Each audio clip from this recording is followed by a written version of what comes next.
broadly speaking, species divide up into grazers and browsers.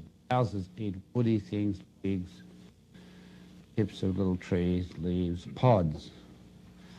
Grazers eat grass and forbs. And in the grazers, there are some grazers who eat primarily grass and some who eat primarily forbs. Forbs are those little green things that are not grass.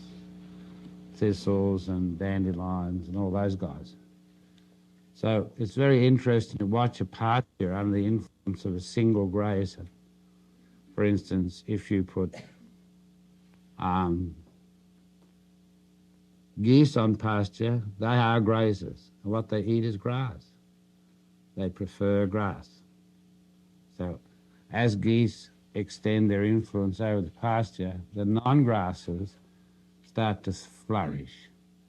So your pasture slowly becomes black weeds like dandelions and plantains, which is just exactly what wallabies love.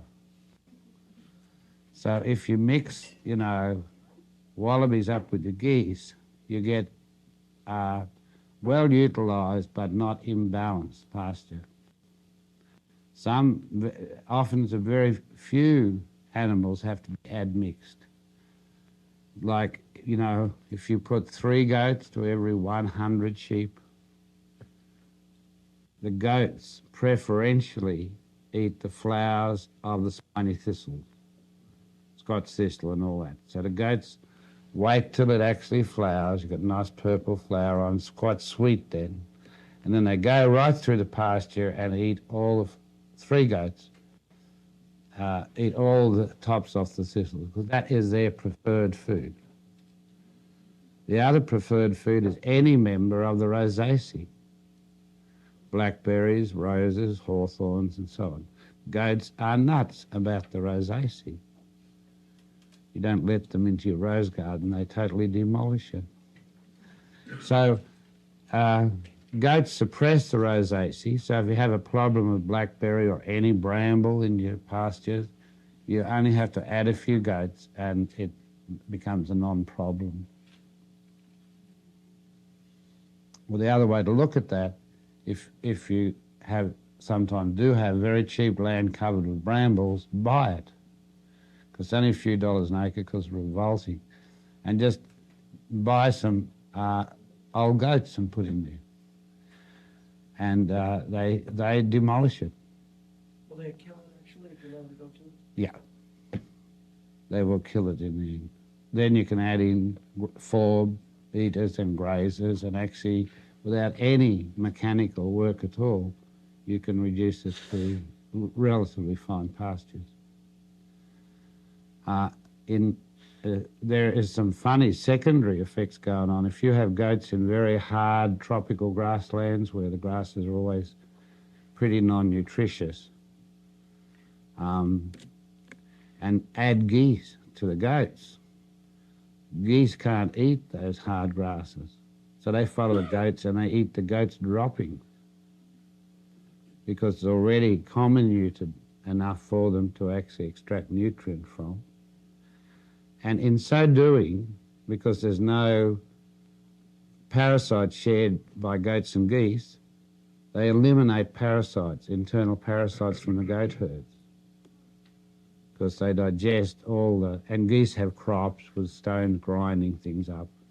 So you get you can stop disease in the goats by putting the geese behind them. And the geese faithfully follow the goats about, waiting patiently for them to drop. As chickens faithfully follow cattle about who are being fed on grain. And a heifer fed on grain will feed about 6 chickens. So the chickens kick the dung to pieces, pick out all the undigested grain left by cattle, and greatly reduce the passing on of diseases, internal parasites in cattle too. So, some things, like a mangrove leaf in the sea, is eaten 5 times. The first eater merely crunches it up. The second one eats the dung of that one, and that happens 5 times, shrimp being second last. So, to break down these woody leaves, woody foods, it takes either highly specialised digestion or a set of animals in succession to make it work. But mangroves are interesting, and they are very simple systems. You know, all mangroves may be one species per mile, but because they're so hard to digest, it takes a whole host of species feeding on them to make food out of them. So you have a very complex ecology based on a single species being eaten, which is sort of like a monoculture of mangroves creates a polyculture of animals, which is a bit the opposite of crops.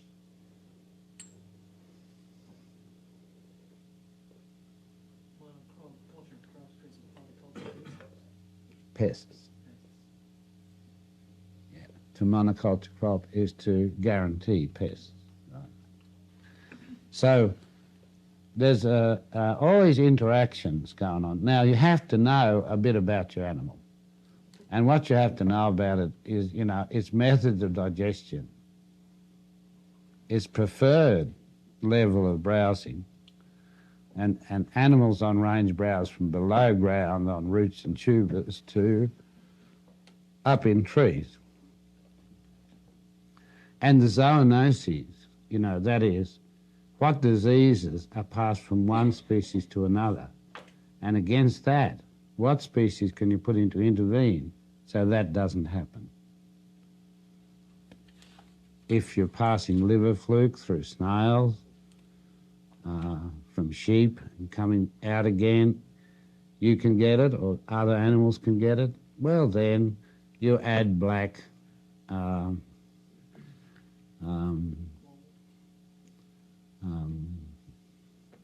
black carp to the water, because all it eats is snails.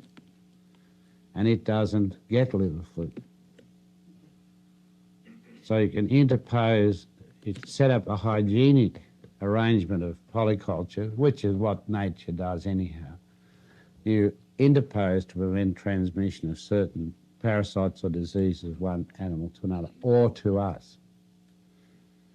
A not atypical way that may happen is chickens do get tuberculosis. It doesn't affect them greatly, but their feces on the grass is picked up by cattle who get tuberculosis, who are not seriously affected by tuberculosis. We milk the cattle, and in the milk is tuberculosis. We drink the milk, and that affects us greatly, and was a major cause of mortality in people, say, from 16 to 22, when I was in that age group. So many of my friends died of tuberculosis. And again, tuberculosis is becoming important because people forgetting that we boil milk to kill the TB wogs, demand natural, unpasteurized milk, and forget that that's the main cause of tuberculosis, unpasteurized milk. So you have a constant presence of tuberculosis in the whole swarm of species.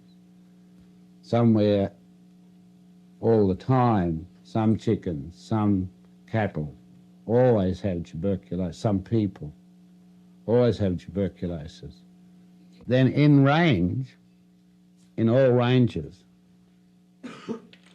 there are many plant species which animals use, if they're there, to eliminate pests, to eliminate...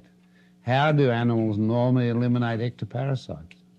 Active outside. Yeah, little things that hang on your fur and travel with you, you know. Dust swallows. Yes, dust swallows are primary, especially for all poultry or all birds. Some birds ant. Have you seen birds anting? They pick up ants and rub it around the feather bases. They kill off their ectoparasites with formic acid. They fumigate them little selves. Other birds remove ectoparasites from birds, like typically domestically, guinea fowl eat ticks, and pretty well a total tick control in grasslands, but also take ticks off domestic poultry. So some birds, and the tick birds of Africa, of course, hopping on the rhinos, and there are always tick birds on the rhinos and the hippopotami and things, and birds that clean the teeth of the, clean out the food from between the teeth of the hippopotamus, or the crocodile. There are birds that hop inside the crocodile's mouth. It opens its mouth, and they clean its fangs out. They're really the dental floss of the jungle. Can we get them? And fish, of course, there are parasite stations throughout the range of fish where small parasite-eating fish stay on station, and all sorts of other species come, have the parasites removed, and go off again. So there's hundreds of stations along one reef where little parasite-eating fish are removing the lice or ticks or external parasites off larger fish who come there specifically to get cleaned up, and loll about with their mouths open so they can take them off their tongues. And amongst those parasite-eating fish, there are fish which imitate parasite-eating fish and actually chunk little chunks out of other fish. No, so like things go from, sublime to the gore blimey. So you can see that you do need to know at least that much about range. You need to know about the preferred types of food of the animals you have on range. And let me tell you, that varies within a species as much as between species. Some cattle are really browsers, most are grazers. Some breeds of cattle are far more browsers than grazers. Highland cattle, more of a browse animal than a grazer. Then you need to know what each animal can transmit to other animals, a lot about the hygiene of the situation, and you want to know if you need to interpose another plant or animal, or things like dust baths to control transmission of ectoparasites or diseases. And that can mainly be done on range.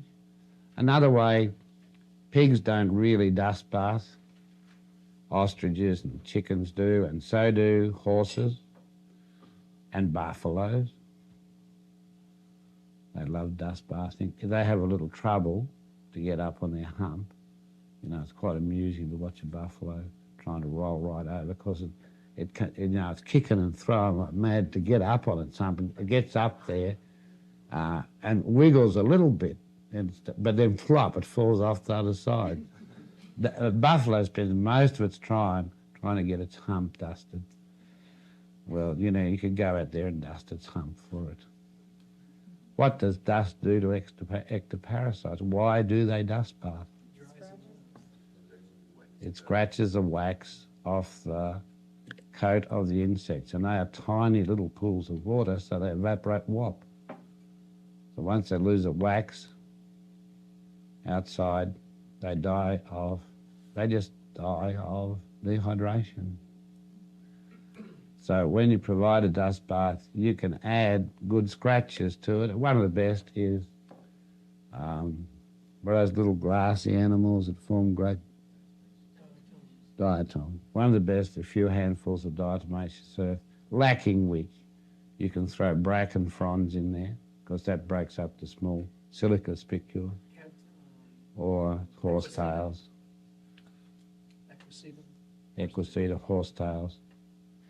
You can add some silica in there, and you can, if you wish, powder down some tree leaves which are strong insecticides, such as the neem tree, which you call the Chinese China berry, and which is flowering now. Looks like a lilac, so it's often called Indian lilac. So dried leaves of china berries, some silica, and some, however you put the silica in. You know? Ensure that the animals can keep their own pests in control. Now, if they can't, pests become a major cause of morbidity. Two things go together. If their nutrition is bad, their ectoparasites, but particularly their internal parasites, go up. That's an indicator of bad health in animals. The second thing is, if they can get rid of those parasites and you give them the opportunity, they can do that on range. So for all donkeys, horses, cattle, buffaloes, chickens, emus, onwards, you need to provide dust bars. They don't need to be under a roof, dry, and of an efficacious mixture of sand and, you know, a few other things. And then on the range, you need to provide effective worming from herbs. Which one is the best for that? Called wormwood. So Artemisia grows easily from cuttings. It's very soil tolerant and drought tolerant, and you need to have a few plants on range. And then when the animals need it, they eat it. A mouthful of it. And that's why it's there. There are a lot of Sodas plants, and they got names that say what they are, like the mentha palladium, which is the little short mint your grandmother uses in blood sausages. I know your grandmother makes blood sausages. Mine does. My grandmother would hang on to the pig, get every last drop of blood out.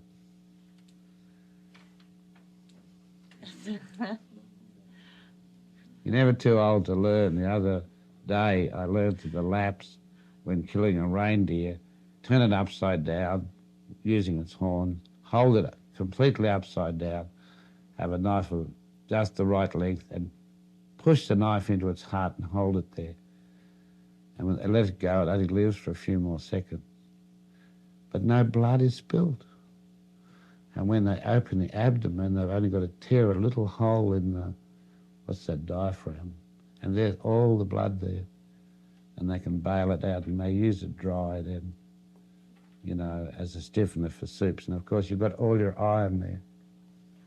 So it's terribly important for them. The other day I was watching a film called Almost Eden about Mongols running around on the steppes. Have you ever seen it? It's really just a story of a man going to buy condoms. And he can't get his courage to do it because there's all women behind the counter. And we all know what that's like, don't we? Going to a bloody chemist. Yeah. You got half a dozen good-looking women in there going to buy condoms and only end up buying a comb, you know. Well, he did the same thing, you know. So he's coming home without his condoms. So he bought a television. That was a smart idea. So they wouldn't notice he hadn't bought the condoms on his horse. Anyhow, he gets home and anyhow his wife, after being a bit grumpy, sort of forgives him. That's how she got a fourth child, I think. Anyhow, so he decides to kill a sheep. So tips it on its back, takes what is undoubtedly a very sharp little knife, makes a little cut in its sternum. It didn't object. It kicked a little bit. He put his hand in the cut because now he's through all the nerves. There's no feeling beyond that.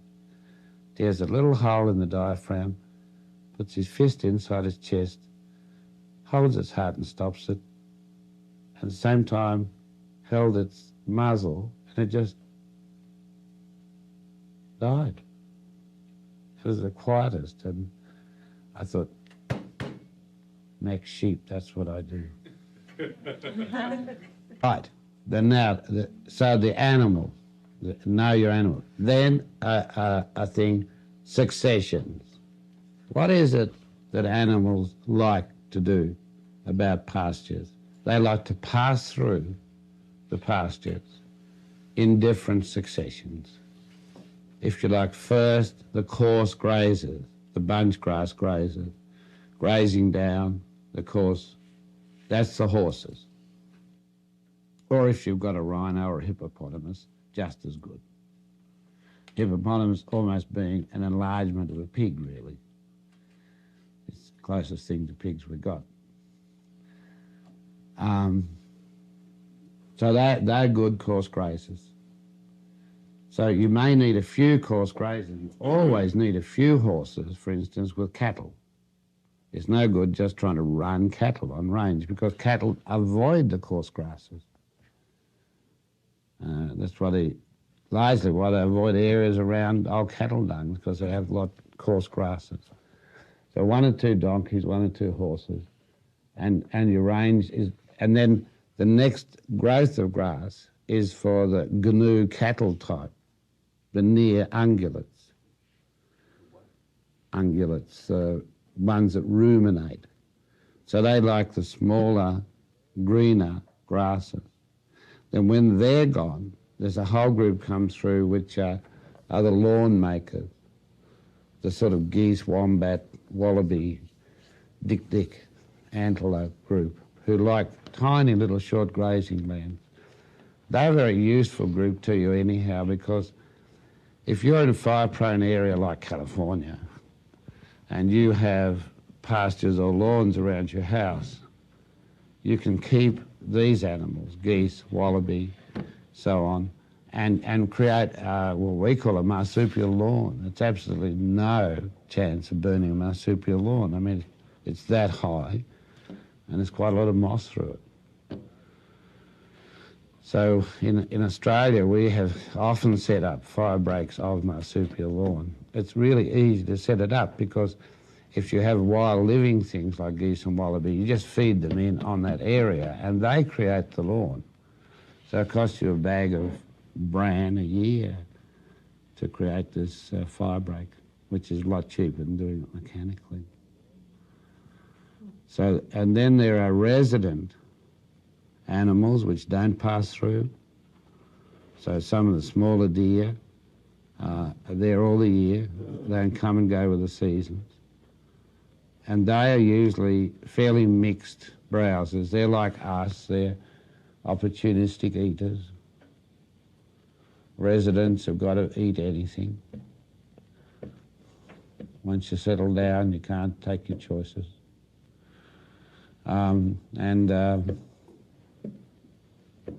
Well, our dentition is that of a typical omnivore. Like, we are formidable predators. We can tear the throat out of another animal with our teeth. Men can. They have 80-pound bites. Men cheerfully chomp ears off other men in fights. Like my old friend Bill O'Neill was telling me one night, he said he was wrestling with this rough guy with a long black beard cut off with a squaring axe. And they got down on the floor and he got Bill's ear in his mouth. And Bill looked at him, and the guy was looking at him. It was a sort of decision point. Bill could say, I give up. And he said, he had my ear. But then I saw that I could get one of his, so he stuck one of the other guy's fingers in his mouth. And then the guy with the long black beard bit. He bit. And Bill says, well, he got half of my ear, but I got all of his finger. So he figures he sort of won the fight.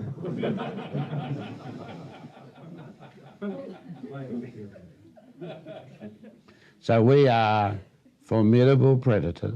We can break the necks of almost any animal, and do. We can tear their throats out with our teeth. We hop on a lion, we can, if we get on its back and get a good lock around it with our legs, we can strangle it to death, and have done. The thing is, most people think we're poor, weak animals.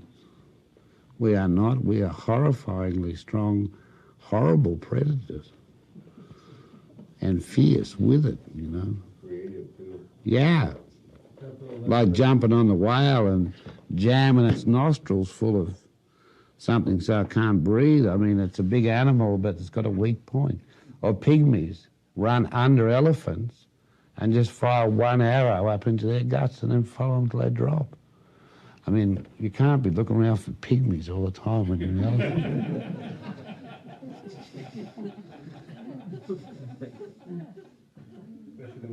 But what we've got to do is set up animal analogues. We can't pick this succession of sort of elephants, hippopotamus, gnu, zebra, you know, antelope. We can't do that. That's not what we're going to get. I mean, people say, where did you get that elephant from, you know? Is that legally in your backyard or not? So you've got to have analogues, and analogues, you know, we have to try and get other sort of donkey horse group there, and then the cattle group, the ruminants coming along, and then, you know, the sheep goat group following them, and probably padding after them the geese, picking up their droppings, you know. So you have to sort of invent your own successions, if successions is what you're going to do. And successions automatically assumes that you can move your animals through the system. I'll give you a really handy thing to remember.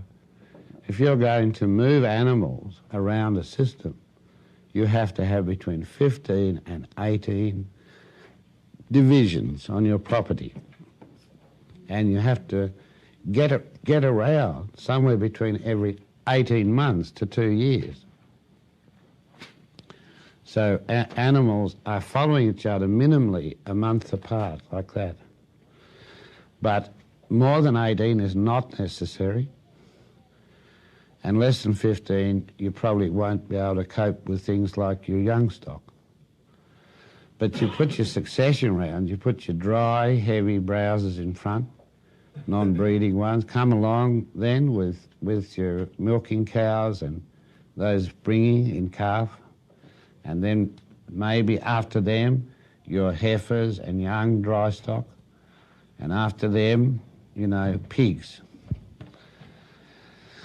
And then so they march around every 2 years in that succession. That an example for you? I was really wondering about the examples of the kinds of grasses, the plants that you're talking about, that are like the softer grasses, what those are. Yeah, smaller green usually regrowth. There's two ways to achieve it. The lazy way is to burn off the straw. But there's this great thing that Vince got, I love it, that two guys sitting beside this mammoth and said, well, that's the last of them. Now we'll have to go and look for a job. Right. So if you don't have the mammoth left, and you don't have the giant plains buffalo, and you don't, because we ate them all, right? We ate them, had them, then you don't have the option of that primary browser. So you've got to call on fire to do that, to get rid of the straw for you. This is a shame, because fire vaporizes all the nitrogen and all the sulfur out of the pastures, and it's not replaced for 30 years by rain. 30, 35, 40 years. So by the time it's replaced, you have to burn it again. So all the time you're setting the system back nutritionally because you got rid of mammoths. See, little did our ancestors think not only did you have to go to work, but you had to do a lot of work. You had to, invent bush hogs and drive them around. All sorts of things you didn't have to do if you had a mammoth. Take any component out of your system and you have to carry out its functions. And that's not such a funny joke. So they were big bulk eaters. Yeah. Chompers, big hindgut fermenters. Just all they do is rumble softly, They're fermenting all the time. They're burping and farting and rumbling. I remember one night I was trying to pick up some seeds from a rare palm that elephant liked. It grew on the dike, the great dike in Zimbabwe, and here I am in the gloaming with all the elephants wanting to come in and pick up the palm. I'm stuffing palm seeds inside my shirt, and these great grey forms are rocking about there looking at me, and they're not necessarily good-tempered. And what you could hear is this constant rumbling. I thought at least their machines, their engines are turning over there, you know. And then, well, that's enough of that. But then I stepped in an elephant mud hole and nearly broke my leg. I went down more than the middle of my thigh and fell over, and I'm lying helplessly in front of this elephant with all their seeds in my shirt. And I thought, I'm going to die. But I backed out of there. They didn't actually, they came forward, but not much. And they didn't actually annoy me. But I was just plain lucky. I got those seeds out because of the last 12 palms in the world there, of that one, which is Raffia farinaceae. And I have 2 of the last 12 ones in my garden. But friends of mine in Zimbabwe are growing a lot more to put back on the dike again. So it all turned out all right. But these little things are all part of being a seed collector, plant explorer. If you haven't got your successions, you have to invent your succession. Now, you don't need a lot of mammoths or a lot of goats in a succession, because what you're up to is goats get rid of all your thistles in 2 to 3 years. They never recur. Why? Thistles are biennials. And for biennials. So if the goats eat the flowering heads off in the 2nd year, there isn't another generation of thistles. So, and donkeys are not much less effective, you know. So a donkey, a goat, you know, to 20 cows or something. Well, there are, you know, probably 40 grama grasses here, of which 1 or 2 are common, like the side oats grama. There's, you know, hundreds of other grasses. Have you seen a book on the Texas grasses? They're this thick. But basically, if you like, you can break them into 2 or 3 sorts. There are stoloniferous underground creeping grasses, large, tough bunch grasses, and shorter, not so tough, you know, grazing grasses. But you've got to get rid of the straw somehow, those tough stems. Yes, and sometimes the stoloniferous grasses if they've come to flower, to seed. The pasture itself, the things, the range, pasture and forage, the plant assemblies, what about them? They too need to be fairly various. They too can have major component of grasses, but there are many forms they can and should have.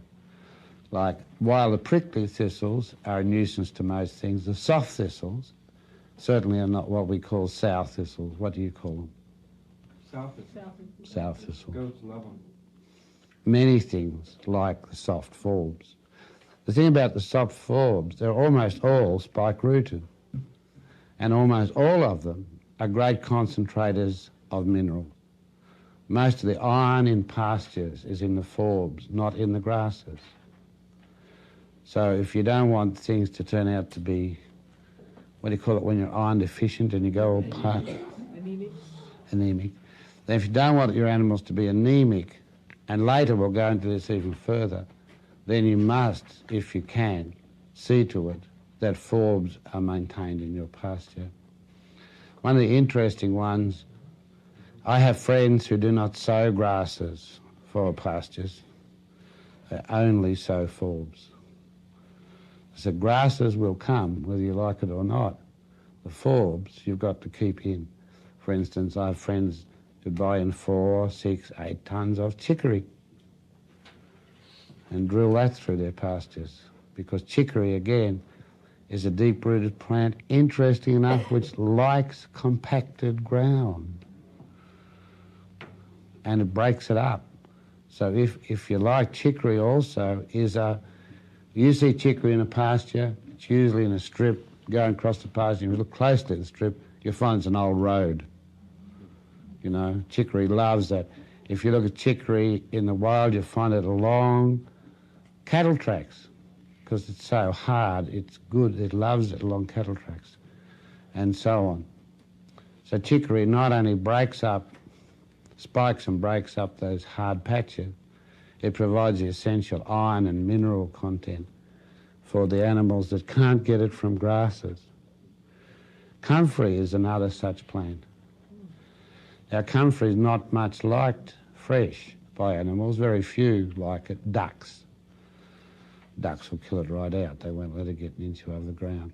But most animals won't have it unless it wilts, because then some of its poisons disappear, are withdrawn, and they eat wilted comfrey freely. So there's always some wilted leaf through comfrey stands. But comfrey's another plant with, you know, a 2-3 metre deep root spike that is, again, full of minerals and has a rare thing on it, some B vitamin. And B vitamins, if they're absent, then the ferment of your, what's this hard stuff inside plants, again, Kurt? Not as bad as lignin. Cellulose. Your cellulose is unavailable really without B vitamins. B vitamins also depends on the presence of cobalt in the pasture. So if you don't have cobalt in the pasture, you won't be able to measure any vitamin B in the animals' bodies, because cobalt is a co-synthesizer of B vitamins. So cobalt deficiency is a serious affair. If you're not very much, aware of your animals, you first notice it when their hooves drop off. You've got cobalt deficiency. But if you wake up, you notice that immediately the coat looks rough or starey, or there's liquid running out of their eyes down their faces. And you say, wow, I got a problem here.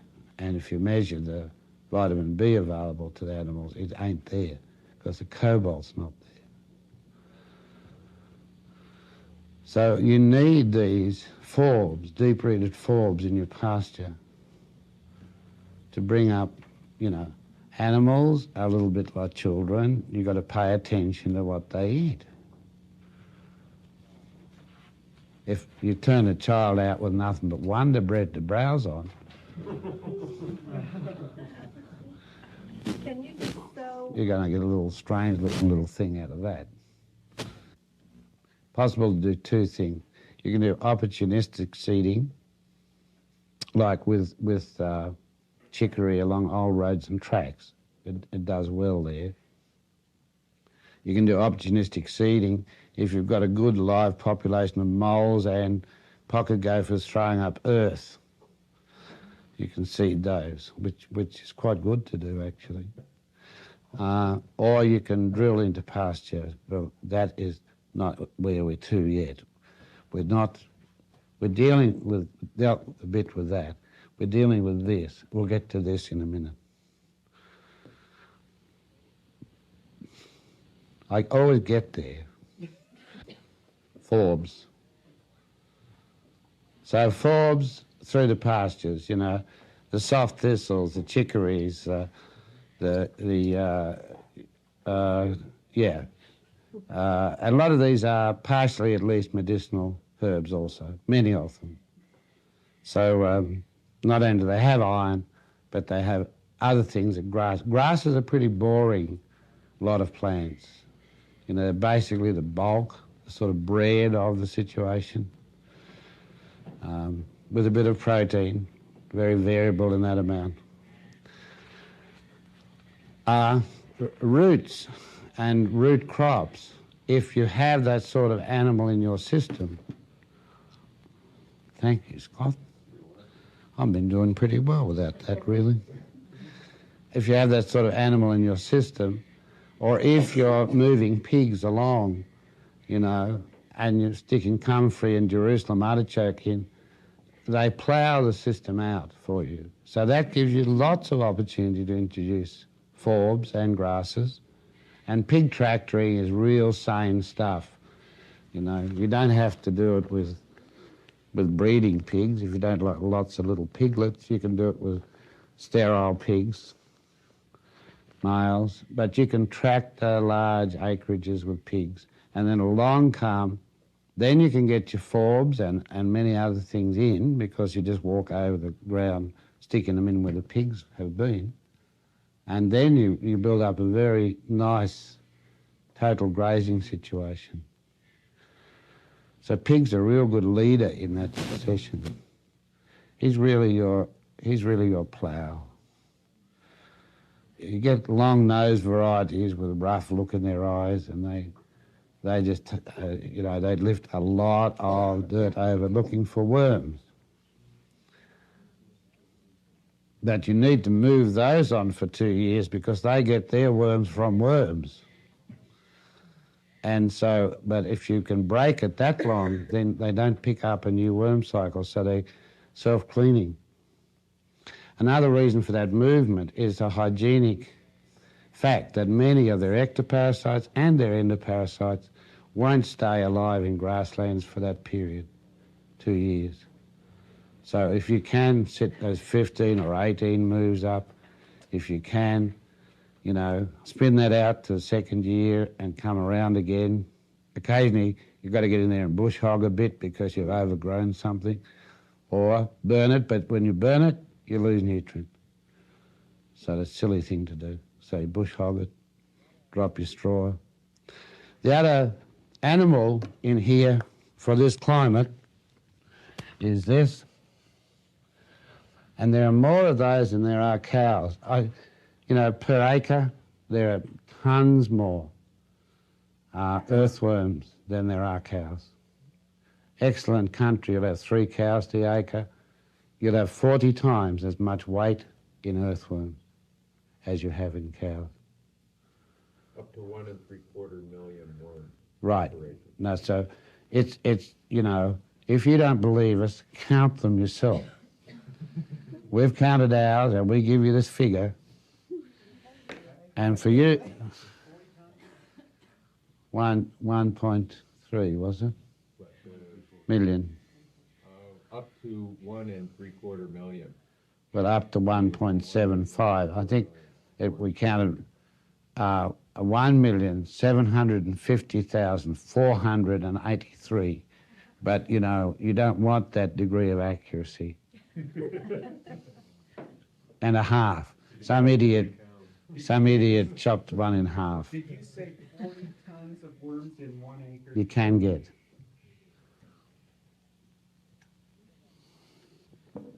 If you look up some of the figures, for instance, for pasture grubs, it's not dissimilar.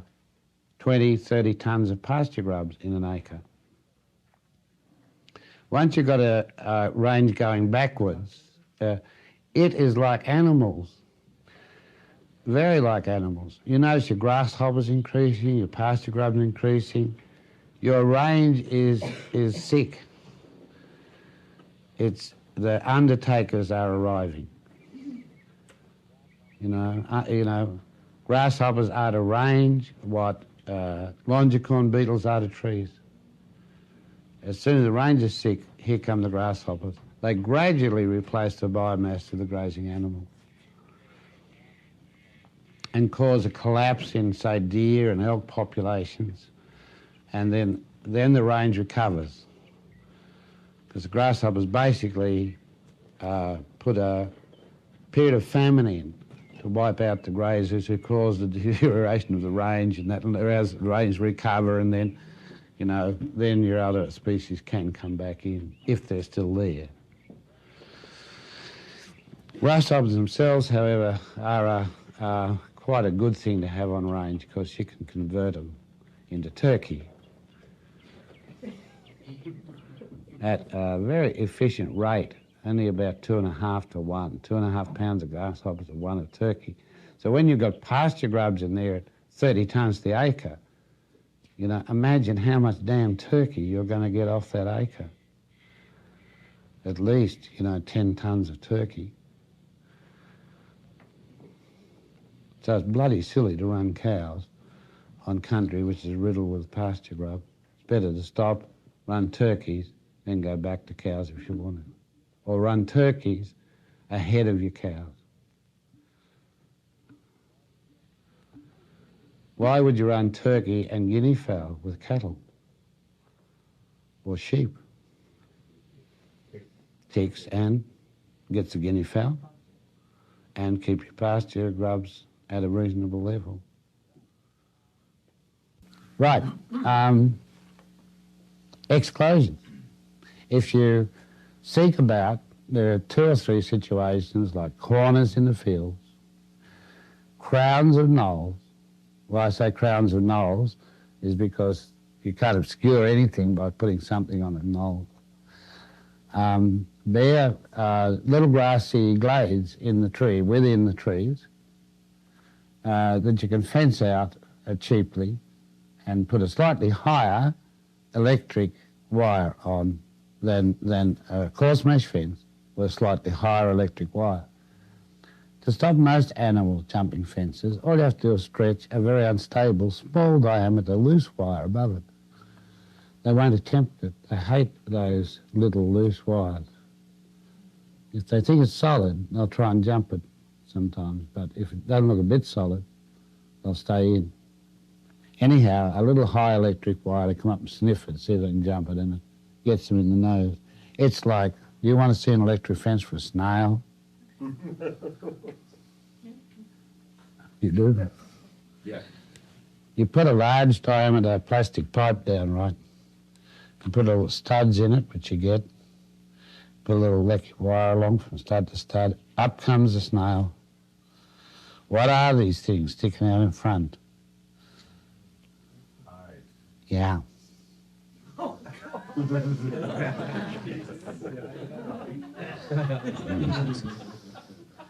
Yeah, imagine touching your eyes on a little lecky fence. If you were, you know, a follower of the Maharishi, you think you'd reach instant illumination.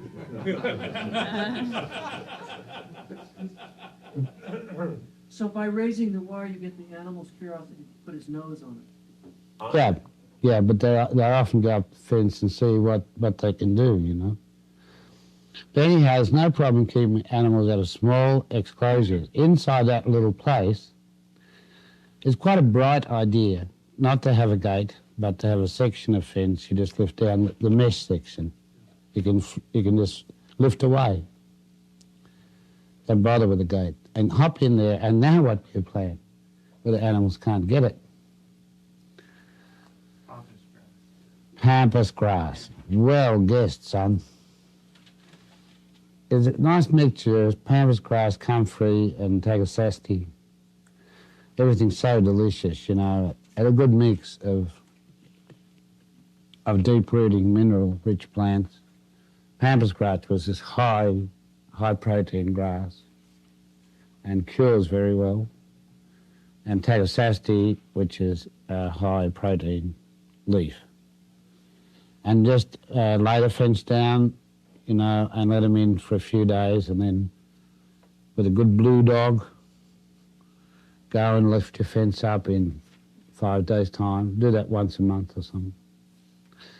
Pampas grass cuts and bales, 4,000 50-pound bales per acre. Beat that. So an acre of pampas grass with tagasasti standing through it, would totally blot out the dreaded Bermuda grass, and would blot out the dreaded horehound, which would not be seen again. It would die unseen under the pampas, and provides a vast amount of bales.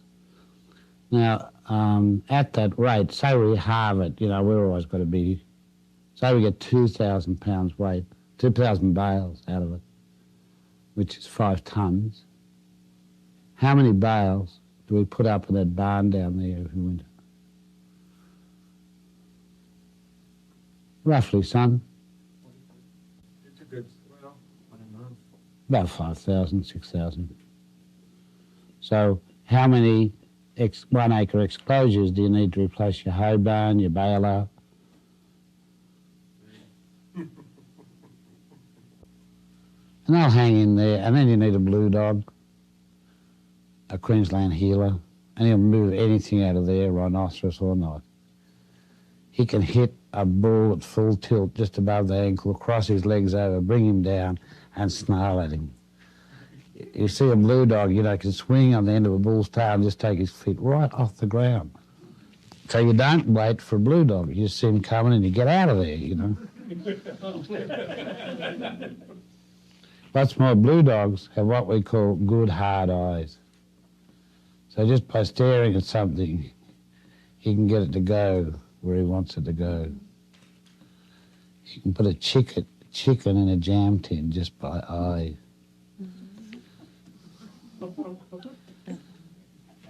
So in your exclosures, you put perennial, high-value forages which can be browsed off fairly close, but can't be browsed out, can't be broken out. If you leave antelope or sheep or goats in on, and you've got all of those varieties here, on pampas grass too long, they simply eat down into the ground and pour it right out. So they kill the crowns out. So when that nice short-haired ones look a little bit like Inga, but a little bit longer head than Inga, I like the state of my head. Little ball patches here and there, but some left. You pull them out. But a few days in there, it takes animals a long time to eat 4,000 bales of hay. So they can get in there and get good old leaf of high mineral content, protein and minerals, and get back on a more or less impoverished range, which we're chiseling. What other forms of exclosures can you imagine we can create? Or what else can we put in exclosures? Say we get right up in this bony ground, nothing but... What sort of forages could you put there if there weren't a lot of animals about? Get locust up over it and you just throw around pruning. You could get locust, and you've got to wait for that a few years to get up. Well, you put it into that height and give it a few more years, and then let it start browsing the exclosure off. Did you put a piece of fencing around it to get it up out of Well, I think we'll do locust differently. what? We'll do locust differently. Well, up on these bony soils, the only thing you see much under the trees are rocks, and in amongst the rocks here and there, running around with your bare feet, have you noticed? Cactus. A puntia cactus, the thornless form, a first-class browse. So you nip off down to Mexico and get tuna amarillo or tuna rojo, or any of the 3,000 varieties used for forage and bred to be thornless. He didn't breed them. He went and found them in Mexico. There had been 3,000 years in cultivation in Mexico. Luther Burbank was a good plant explorer. When he saw something good, he brought it home. But he did not breed the thornless cactus. They're in every farmer's field who runs cattle. Is that in a puntia like the beaver? It's a puntia. The old boys down there, with their tattered straw hats, tell me, about 6 acres of it will keep 47 cows milking all year. About 6 acres of a puntia. Now, you can grow a puntia on almost nothing. What you need is a couple of buckets of sand and a little pocket knife and a lot of thornless pads, and just stripe it a couple of times, sit it on the sand and walk away. How do you spell it? Opuntia. Called tuna in Mexico. Mexico, intoxicated in Mexico. Tuna, these are local names. Chimarrillo, what does that mean? Amarillo. Yellow. Right, tuna rojo. Okay. Flowers. Yeah, there are about 3,000 cultivars of cacti in Mexico, 3,000 or 4,000, I suppose, which have been in cultivation for many thousands of years and heavily selected. But you've got to go back to peasant Mexico. You can't get it where modern agriculture has obliterated all skills. But you don't have to go far past, what's that border town we will sneak through down here? Juarez. About 30 miles south of Juarez, turn right, you're in the middle of it.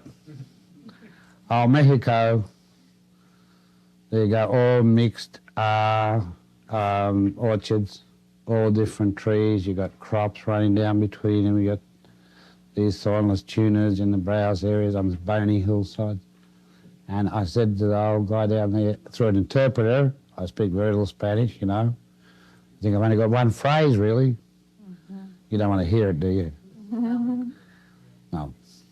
Señorita, ¿quiere repartir una cromosoma conmigo, por favor?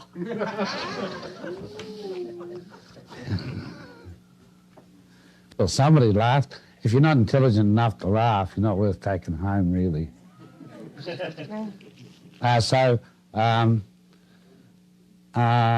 You're in the thick of it. And I said to this guy, this looks just like something the Italian calls cultura promiscua. And he beamed at me and said, that is strange because we call it cultura promiscua. And both of them speak basic Latin. So, you know, the culture of traditional Mexico is cultura promiscua. Strip crops under mixed trees with mixed fruit through that system. And grazing as an accessory to that. So you've got truly, broad spectrum foods. In the whole of the Po Valley of Italy was cultura promiscua. It's really sad to go there. I know Italians now who will not go home. They say it's destroyed. No, it was wheat under olives with vines. If you go back to the old Roman literature, Agricola or Virgil, you get very good advice, Some of the best advice is, he who would plant the vine must first plant the elm. And then on the elm, of course, you grow the vine. If you go back to the oldest parts of Tuscany, you'll see elms this round, within the same hole, a grape this round. And they share the bark. They're flattened against each other. An elm only gets about 6 feet high and it's coppiced, and out go its branches, and out on each branch hang grapes. And those grapes never get mold. And the whole of the grape crops get wiped out by mold, not the ones on the elm. And he says, but do not grow your grape on the olive, because in the case of fire, the thing goes up like a tar barrel.